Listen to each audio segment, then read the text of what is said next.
as it turns out the fashion police are real. But it's really not as charming as it sounds.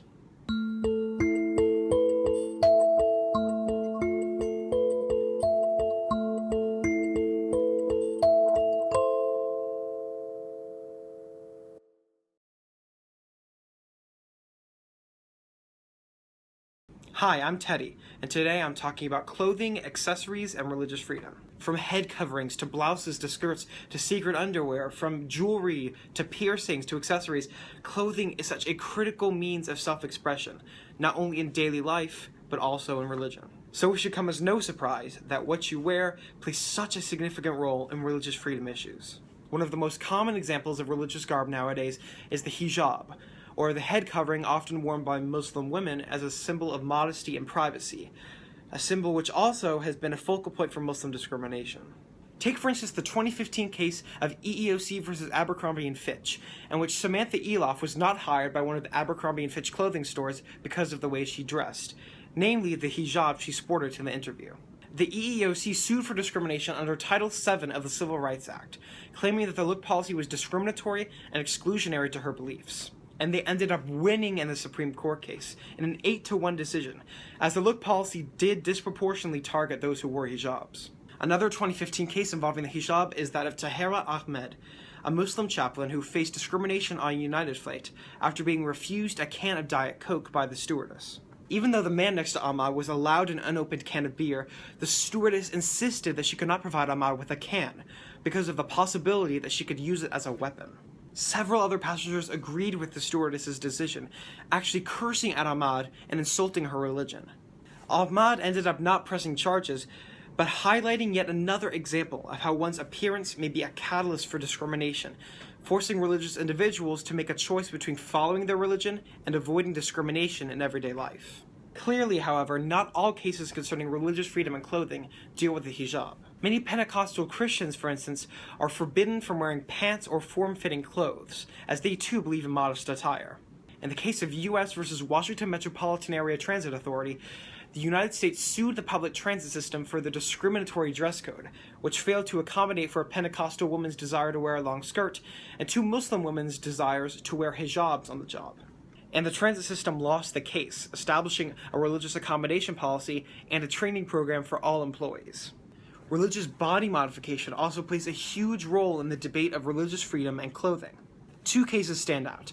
First, in EEOC versus Red Robin Burgers, a man of Egyptian heritage won the right to have tattoos of scripture on his wrist, which were part of a rite of passage in his Kemetic faith, even though the restaurant claimed they wanted a quote-unquote all-American kid.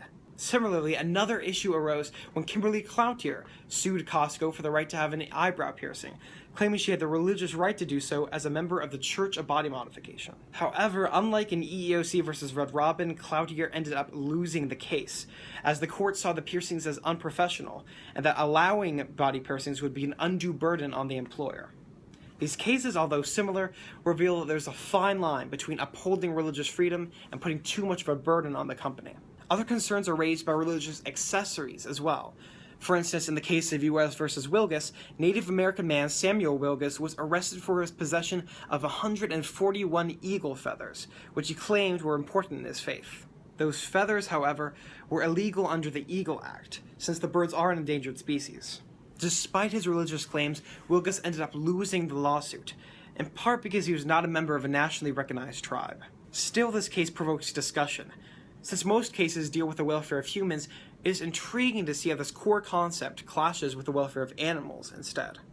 A final religious accessory case deals with the kirpan, or the ceremonial dagger that Sikhs often carry as an embodiment of the Saint Sipahi, or saint soldier, the idea that individuals should conquer their inner vices and instead immerse themselves in virtue.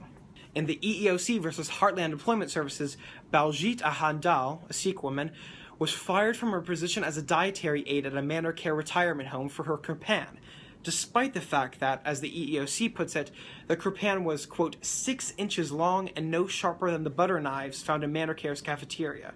She wore it clasped to a strap, sheathed and underneath her clothing and invisible to others, end quote. She ended up winning a $30,000 settlement, and now the facility requires religious discrimination training to all employees. What's so shocking about cases dealing with the Kirpan is that it brings up interesting questions about the religious right to carry weapons. Although the Kirpan was by no means deadly, what if someone claimed their religious right to carry an unloaded gun or a harmless sword? Like in so many religious freedom cases, two core values come into conflict: safety and religious freedom, the tension between which is not always easy to resolve. So many of these clothing cases deal with the concept of image, whether it be the image of safety or professionalism, or that of the all-American kid or the Abercrombie and Fitch lifestyle. Although these images sound desirable, the pursuit of these ideals may contradict the desired looks of others, whether they desire modesty or piety or virtue.